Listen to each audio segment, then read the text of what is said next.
Hey everybody, welcome back to Hey Eintracht Frankfurt, the Bundesliga podcast covering everything there is in the English language about Eintracht Frankfurt, our favorite club in Germany, our favorite club in the Bundesliga, our favorite club in Europe. I know I messed the order up about that. I do not care right now. I am just happy to be saying these things and totally feeling them after the last couple of episodes done. Garrett here in Metro Detroit. You are going to hear Chris later on at the end of segment one for his favorite segment of this podcast. And thank you. I want to thank everyone for joining us as we're now in episode 306 of this podcast. And we're going to basically start off and talk about what's taken place recently for Eintracht Frankfurt, both for the men and the women.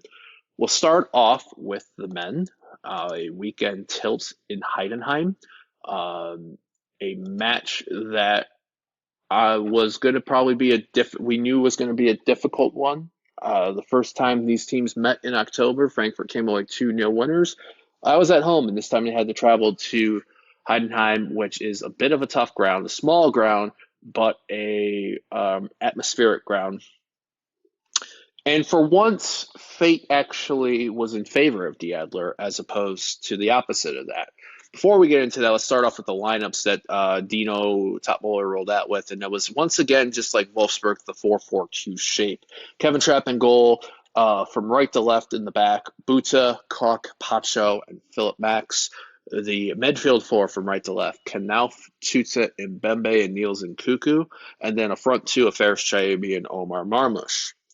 And it was kind of a back and forth for a bit until the 39th minute when a clear out by Kevin Trapp went off the head of a Heidenheim player out to what looked like their midfielder, who then kicked it back to center back Benedict Gimber, who then tried to feed it back to Kevin Muller. As the ball was coming back to Kevin Muller, at the very end, before he was going to be able to strike it, it took a weird bounce, kind of like what you'd see in baseball when a ground ball in the infield takes a hop before somebody can field it. This time it happened to Muller before he was able to connect with the ball, and basically wound up doing a Charlie Brown hoof, and the ball rolls back behind him into his own net. 1-0 to the visitors without even touching it. That's where it stood at halftime, and then at the start of the second half, a couple changes were made. Philip Max came off for Hugo Ekitike, and Hugo Larsson made his return for Dina Mbembe. A few minutes later, Tuta fed Niels and Kuku, who went off the leg of Kevin Muller into the net, 2-0 to the visitors, and looked like that we were sailing. But Pieringer for Heidenheim pulled it back in the 59th minute. A little bit later on, a couple of great back-to-back saves by Muller. Elishkiri made his return in the 66th minute, coming on for Robin Koch, which looked like that might have been a knock by Koch, which forced him to come off. Götze and Smolcic made their ways. Götze in the 79th minute for Marmush, Smolcic in for Knauf in the 85th minute. Heidenheim made it a little bit interesting near the end of stoppage time, but at the end of the day, we can say with joy, Eintracht Frankfurt ended their winless skid in the Bundesliga. Very happy to report that the 6-game winless skid is over. It wasn't the most prettiest of matches, but it's actually kind of impressive in that way for us to win a match like that in a tough environment without exactly playing the best. I think it's a good sign. Maybe for what the rest of the season can bring for Dino and for the lads. We'll talk about what's ahead for the lads in segment 2, but let's move on to the Frauen, who were back in action for the first time in a while, and that was taking on Duisburg at home in the DFB Pokal and the quarterfinals, and it was a performance that was a confident one. 4-1 to Frankfurt winners.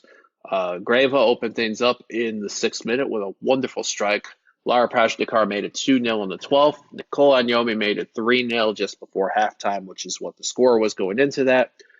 Frankfurt had a chance to go and make it 4-0 in the 63rd minute when a penalty was won, but Lara Fragan's penalty was unfortunately stopped. We'll talk about the significance of that after we cover this match. A few minutes later on a corner, Duisburg pulled one back. Ball went in over Stino Johannes. Fortunately, the Frankfurt defense was unable to clear the ball out. Samantha Durkin popped it in. 3-1 now. However, that only lasted for a few minutes.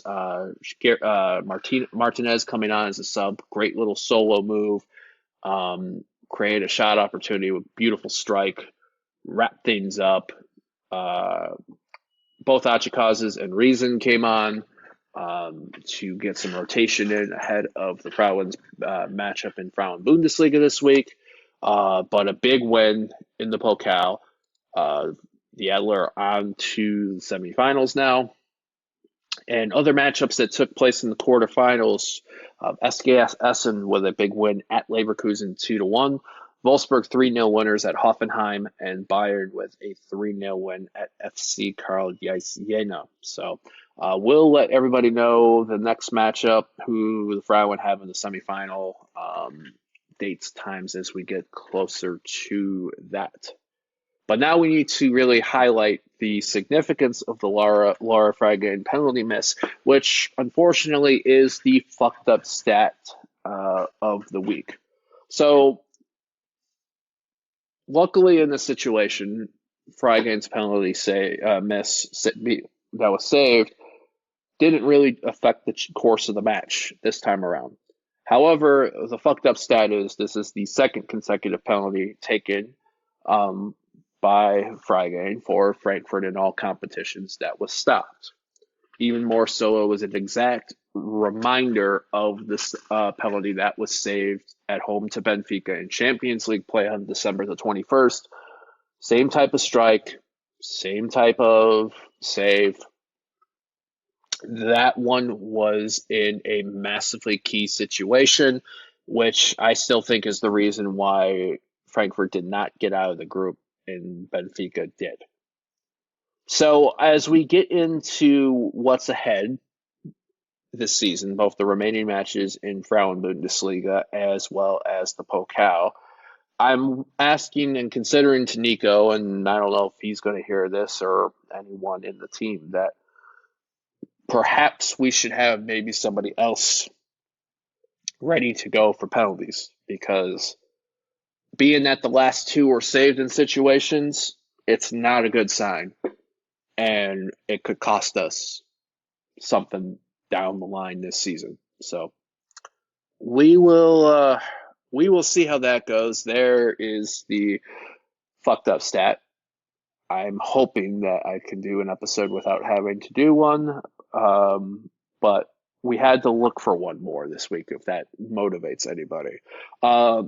On to a segment and to one that does not need to look far for this segment. I'm transitioning over to Chris for hashtag What Are We Drinking to fill us in on his weekend that he had, as well as the food and drink imbibed, consumed while on his weekend adventures. Chris, take it away.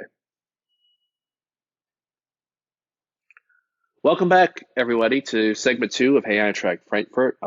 Shout out to Chris for covering the end of segment 1 and hashtag What Are We Drinking, as well as covering his weekend experiences. Let's go now. One more thing in the weekend, and that is around the Bundesliga matchups that took place in match day 24. Started off on Friday, Bayern traveling to Freiburg and once again dropping points. 2-2 draw, big point for Freiburg. Saturday's matchups, we already talked about our win in Heidenheim. Dortmund 2-0 winners at Union Berlin. Mainz Mönchengladbach 1-1. Bochum jumped out to an early lead at home against RB Leipzig, but then Leipzig hit it hard and heavy, scoring 1-4 the final there. Maybe the most one-sided match, definitely, in Bundesliga play this weekend was Darmstadt taking on Augsburg. A 6-0 final. even more astounding was the fact that it was 5-0 to the visitors after 29 minutes. Um, if you haven't seen the highlights, you might have seen what took place post match as Duisburg, including their Darmstadt, I'm sorry, Darmstadt and their manager were getting basically a reaming, a chewing from a dedicated ultra, telling them specifically why things weren't working. And I do not blame that ultra one bit. And I think it also shows some people that may not be aware of football, maybe outside of whether it's soccer in this country, or even if you mainly watch, like, say, the Premier League, just how different the ultra community is and supporter community, and where you will see people in a sense of an ultra not only being able to give his opinion about why something's working or not working, but for players and coaches to listen and take in that situation. So I think some were like, what is this? Why is this happening? How is this happening? But those that are in it get it. So that's my 2 cents on that. Going into what the table stands after 24 matches, Bayer Leverkusen, who wrapped up with a 2-0 win at Köln, made it a 10-point gap. Bayern are in second. Stuttgart are in third, especially after their 3-2 win at Wolfsburg. Dortmund in fourth. Leipzig in fifth. Leipzig 1 point behind Dortmund. Dortmund 6 points behind Stuttgart, between 3 and 4. Frankfurt are holding on to sixth place, but 4 points up on their opponent this coming weekend, Hoffenheim, who defeated Werder Bremen 2-1. Bremen in eighth at 30, Freiburg at ninth, also with 30, Augsburg in 10th with 29, Heidenheim 11th with 28 points, Gladbach 12th with 26, Wolfsburg and Union Berlin and VfL Bochum in 13th, 14th, and 15th, each with 25 points. Köln in the promotion relegation playoff spot at 16th at 17 points. Mainz a point behind them at 16 points, and Darmstadt rock bottom with 13 points. So it is a bit more of you're starting to see some gaps, especially between 15th and 16th. Köln have a lot of work to do if they want to avoid the promotion relegation playoff.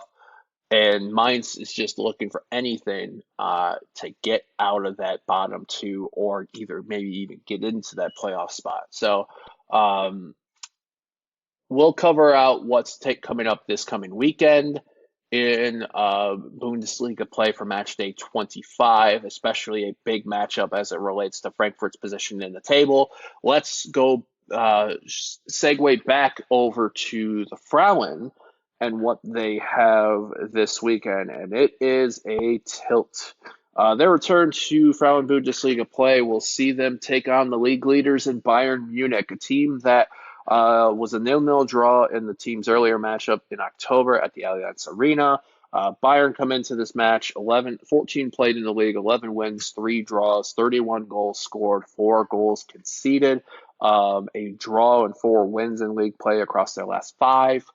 This is going to be a significant match for Eintracht Frankfurt, as many fans have seen. It is part of the club's 125th anniversary celebrations. The club will be wearing a special kit. The Frauen will be wearing this kit in this matchup against Bayern, whereas the men will be wearing theirs this weekend against Hoffenheim. It is a early kickoff, folks, 7 a.m. So enjoy it if you should be up for that. I believe also the matches are being covered over the air in Germany. All Frauen Bundesliga matches is International Women's Day. As we get closer to that match day, look to our content, social media accounts, and our website to let people know here where they can watch this match, a big tilt, especially as we resume what is the final run of Frauen Bundesliga play for not just Frankfurt, but for the rest of the league. I'm going to talk about real quick what is in round 15 as well. For Frauen Bundesliga, Essen hosts Duisburg, Hoffenheim, Nuremberg, Köln, Werder, And then Freiburg-Leverkusen, which is also a big matchup when you look at table positioning, and Wolfsburg-Leipzig. Leipzig coming off that big win against the Frankfurt Frauen before the break. Can they make it 2 in a row? We shall see. Moving on to the men. Sunday, 12:30 p.m. Eastern, lunchtime tilt, taking on Hoffenheim. Big matchup, 6th versus 7th. A Hoffenheim team that is in form. They were having a little bit of an inconsistent run, but they have won their last 2 games, a 3-2 win at Borussia Dortmund, and then the 2-1 win this past weekend against Werder Bremen. Frankfurt were 3-1 winners at Hoffenheim in the first fixture of this season in October, coming behind from a 1-0 position. This is a Heidenheim team, though, that will score goals. They've scored 43 in league play. They have conceded 44 goals, so they'll also allow goals, 13 more than what Eintracht Frankfurt have allowed, but they've scored 5 more goals. So Maximilian Bayer's been someone who's been in form lately for them up top. Bebu as well. Marius Bolter will be out. He got sent off last week against Bremen. But also, Andre Kramaric, who could, from a starting or sub position, has been getting goals in at the right time. They have out Weghorst, and then, midfield positions, Florian Grilic, Promel, Dennis Geiger. So it's going to be a difficult matchup. But can this team rebound, and not just rebound, but continue the good run, ending the losing streak, the winless streak? Can they make it 2 wins in a row ahead of the rest of the season, as now Dino and the lads only have Bundesliga play the rest of the season after dropping out of the Conference League after losing to Union St. Gallis. So that is it for this episode of Hey Eintracht Frankfurt, episode 306. Ways you can find the pod, hefpod.com, our website, which includes the Statistik Zone, which covers everything from not just Bundesliga matches, Frauen and the Männer, but also Bundesliga, Frauen, Bundesliga matches. You can reach out to us on Twitter at hefpod, HEFpod, at hefpod on Facebook. Other ways you can reach out also on Instagram at Hey Eintracht Frankfurt. Shout out to Matt, who's doing a hell of a job with that. Our 24/7 Discord chat. It is an absolutely fun time, and not just about Frankfurt, but about the other things that all of us love. And then the old-fashioned way, I'd email heyeintrachtfrankfurt@gmail.com, depending sometimes. Not saying this will always happen, but occasionally maybe we'll read out some emails. So you can find me on Twitter, Instagram, Discord at GMComats. Find Eintracht Frankfurt Detroit at Detroit SGE. Be on the lookout. I'm trying to figure out what exactly the plan is going to be this Sunday for Hoffenheim at home, being that we have a lunchtime tilt. That will be later on in the week. But in the meantime, thank you to everybody. Shout out to producer Nathan in St. Louis, especially dealing with all of our audios and our inconsistencies and whatevers. Shout out to Miles for the graphics. Brian and Casey, Chris in the middle of the midden. Others that I am forgetting, Jason and Madison, and yeah. Wherever you are checking out this podcast, we say thanks to you. Thank you for checking out this podcast, and be on the lookout for the next episode, which will be episode 307. Until then, so long, farewell, auf Wiedersehen, auf dir. Tschüss. Hey, Eintracht Frankfurt, la la la la la la. Hey, Eintracht Frankfurt, la la la la la.